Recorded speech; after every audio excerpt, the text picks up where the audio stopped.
When it comes to value for the money, these two are amongst the best you can get. But which one's the phone for you?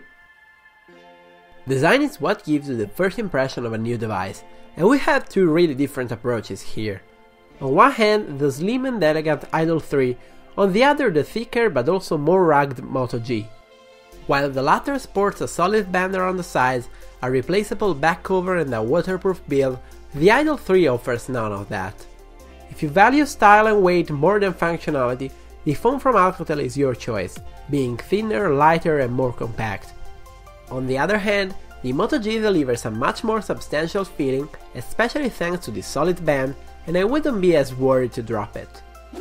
When it comes to the display, both Alcatel and Motorola made everything possible at this price point. The 720p panels on both devices are bright and vivid, and you really can proclaim a winner. What is different though is the screen size, 4.7 inches on the Idol 3, 5 for the Moto G. This technically makes for a slightly higher pixel density on the Idol 3, but in practice is nothing really worth noticing. If you watch lots of movies and videos, the bigger display on the Moto G could be slightly better, but the smaller panel certainly helps the Idol 3 as for one-handed usage. The larger front on the Moto G is not wasted space, however. The big chin holds a really loud front-firing speaker that's the best offered so far on the Moto G family.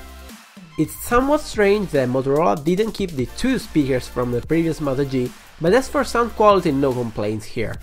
On the other hand, the Idol 3 gets the lead since it does have two.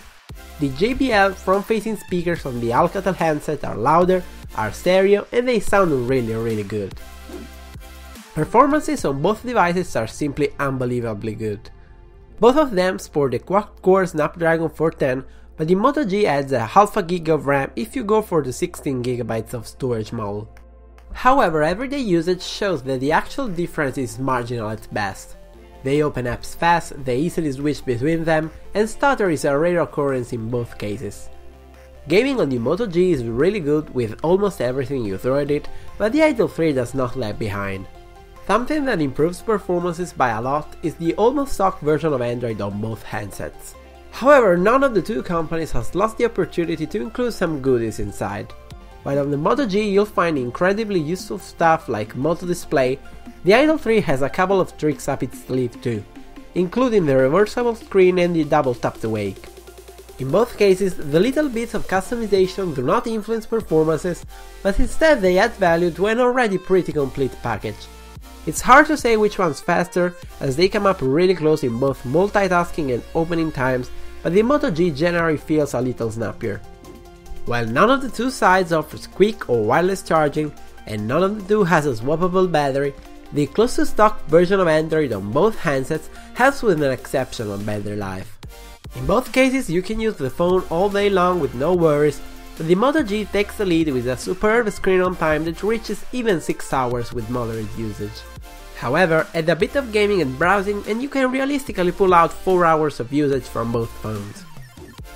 The weak point of both phones is hands down the camera. While the 13-megapixel sensor on both devices seems promising, actual results are much less impressive. Take them for a ride outdoors and you'll get some decent shots. However, try to use them inside and it's a wholly different story. The software on both handsets seems to help, with a bit more control given on the Idol 3 thanks to the manual mode. However, Motorola too included a nice goodie with the 720p slow-mo.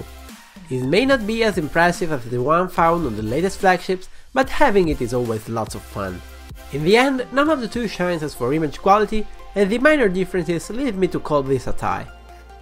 If you want SD card expandability, LTE and NFC support, you've got all of that in both devices.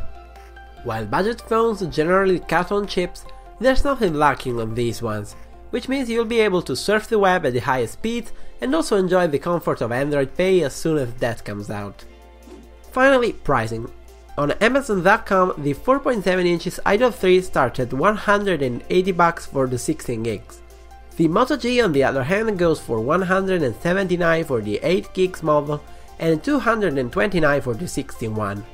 Keep in mind however that the 8 gigs Moto G has just 1 gig of RAM, while the 16 gigs model has double of that.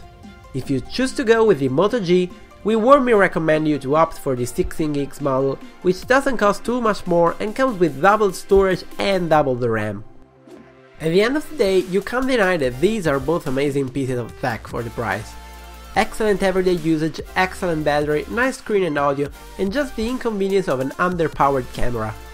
While you really can't go wrong with one of these two, my personal preference lies in the Moto G, which feels overall more solid and probably snappier in everyday usage.